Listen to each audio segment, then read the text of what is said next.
Saudara-saudara, sahabat rohani yang dikasihi Tuhan, Shalom. Firman Tuhan yang akan kita renungkan tertulis dalam kitab Yosua pasal 1 ayat 9. Tetapi sebelumnya, mari kita berdoa. Kasih karunia dan damai sejahtera dari Allah Bapa kita dan dari Tuhan Yesus Kristus menyertai kamu. Amin. Dalam Yosua 1 ayat 9 dikatakan, bukankah telah kuperintahkan kepadamu, kuatkan dan teguhkan hatimu, jangan kecut dan tawar hati, sebab Tuhan Allahmu menyertai engkau kemanapun engkau pergi. Firman ini sangat menguatkan kita semua di dalam menjalani kehidupan. Karena sungguh banyak ketakutan, ancaman, dan mara bahaya yang sedang mengintai dalam setiap perjalanan kita.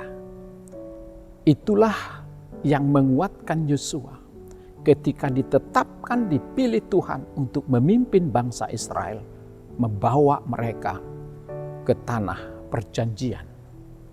Dari ayat yang singkat ini kita ambil tema, Allah selalu menyertaimu.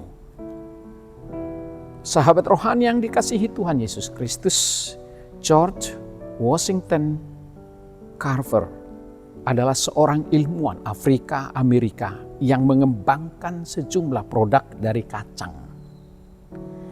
Dr. Carver juga adalah seorang hamba Tuhan yang rendah hati, yang memakai setiap kesempatannya untuk berbicara tentang Yesus Juru Selamat yang dia kasihi dan ia layani. Pada tahun 1920-an, para anggota YMCA dan Komisi Kerjasama Antar Ras meminta Carver untuk berbicara resmi di hadapan mahasiswa kulit putih di perguruan tinggi dan universitas di daerah selatan. Carver berbicara tentang keajaiban-keajaiban dunia yang natural dan Allah Maha Pengasih yang menciptakan bumi serta manusia. Carver menyatakan bahwa tujuan dari pertemuan mereka itu adalah ia ingin para mahasiswa menemukan Tuhan Yesus dan menjadikannya sebagai bagian dari hidup mereka setiap hari, bahkan setiap jam, dan setiap menit. Dikatakan demikian, saya ingin mereka melihat Sang Juru Selamat melalui benda-benda yang paling kecil dan tampak paling tidak berarti di sekitar mereka. Sahabat rohani yang dikasihi Tuhan, hal ini sering kita lupakan. Sesungguhnya Tuhan menampakkan diri dari semua ciptaannya. Sahabat rohani yang dikasihi Tuhan, dalam nats kita setelah Musa wafat, Tuhan berbicara langsung kepada Yosua dan mengangkatnya menjadi pemimpin baru bangsa Israel. Jika kita baca di ayat 2, hambaku Musa telah mati, sebab itu bersiaplah sekarang. Seberangilah sungai Yordan ini, engkau dan seluruh bangsa ini, menuju negeri yang akan kuberikan kepada mereka, kepada orang Israel itu. Dalam hatinya Yosua mungkin bertanya kepada Tuhan, bangsa ini memiliki catatan sejarah buruk.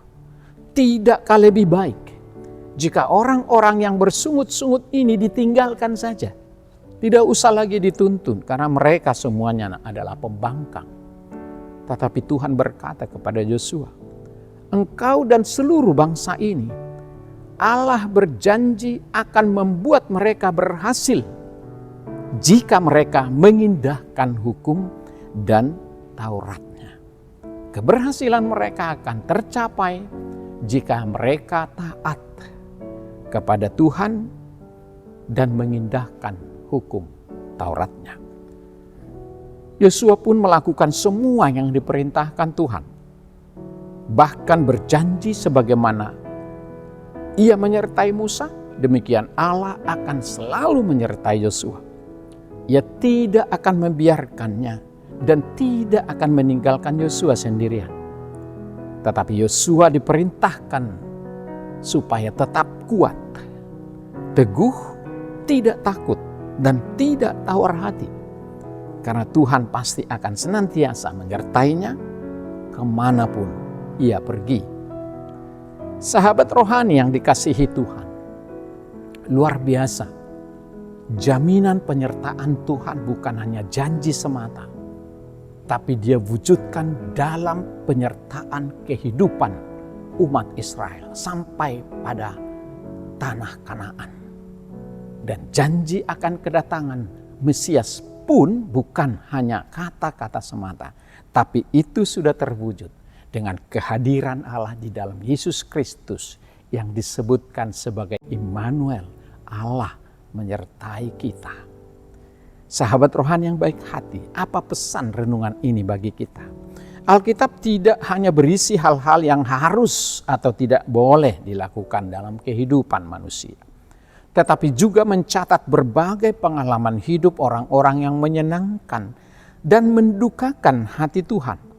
Sebagaimana Yosua, kita orang percaya masa kini juga harus hidup seturut dengan firman Tuhan jika ingin menikmati berkat-berkat keberhasilan dan perjalanan rohani kita yang sukses.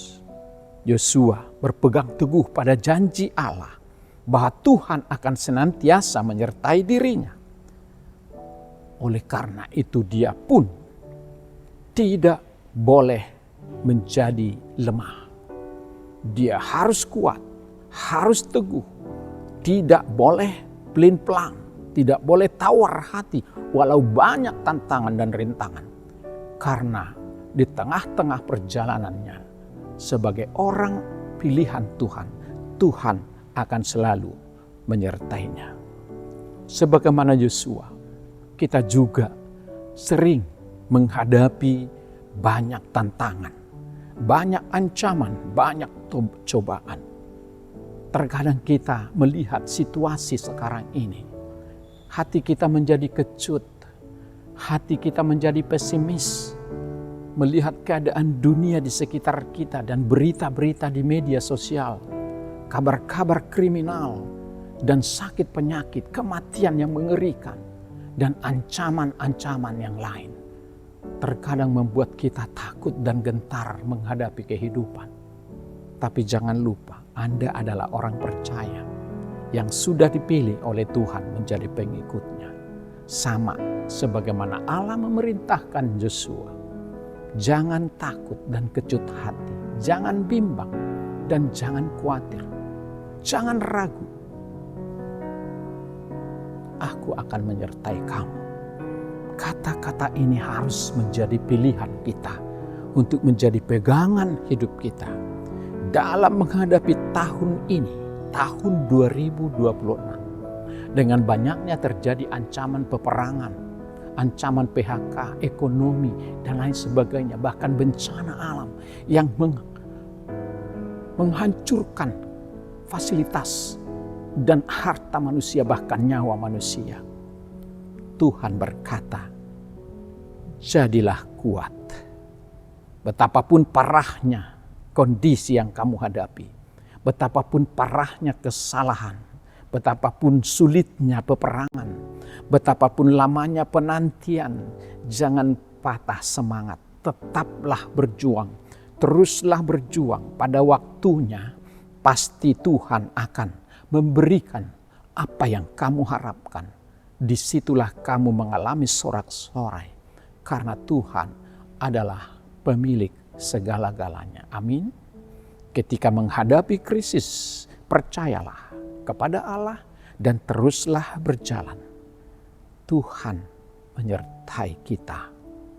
Tuhan Yesus memberkati kita. Amin. Kita berdoa. Terima kasih ya Allah Bapa di surga yang baik, yang telah menyapa kami lewat firman-Mu pada saat ini. Sebagaimana Engkau janjikan kepada Yosua, supaya dia memimpin bangsa Israel dengan rasa percaya diri, kuat dan tegar, tidak menjadi lemah, terutama berpegang pada janji Tuhan yang mengatakan bahwa aku akan menyertai kamu dan tidak akan meninggalkan kamu selamanya. Menjadikan dia taat dan bisa memimpin bangsa Israel hingga ke tanah perjanjian. Seberapa gelapnya, hancurnya ancaman di sekitarnya dari orang-orang yang dipimpinnya dan musuh-musuh yang akan menghancurkan mereka. Tidak ada yang lebih kuat daripada Tuhan. Disitulah dirasakan oleh Yosua dan bangsa Israel. Bagi Tuhan tidak ada yang mustahil. Dan ini pula lah yang mengantarkan kami menjalani kehidupan kami masing-masing. Sekalipun di sekitar kami dan di hadapan kami ada banyak tantangan, banyak cobaan, kesulitan, ancaman yang menakutkan. Bahkan di depan mata kami terjadi hal-hal yang mengerikan. Tuhan tetap menjaga kami dengan berkata, jangan takut, aku akan menyertaimu. Kata-kata inilah pegangan kami ya Tuhan. Yesus adalah juru selamat, juru mudi bagi kami, dengan keluarga kami, dengan anak-anak kami. Kiranya Tuhan selalu hadir di setiap perjalanan hidup kami, setiap tantangan yang terjadi, kesulitan, karena Kau adalah juru selamat kami. Itulah harapan, kepercayaan kami untuk melangkah. Kami tidak perlu gentar dan takut. Bersama Yesus kami akan selamat. Terima kasih Tuhan, berkati kami hari ini bersama anak kami. Dalam setiap aktivitas, Tuhan menjaga kami. Ampuni segala dosa kami dan layakkan kami hidup seturut dengan kehendak-Mu. Dalam nama Yesus Kristus kami berdoa dan mengucap syukur. Amin.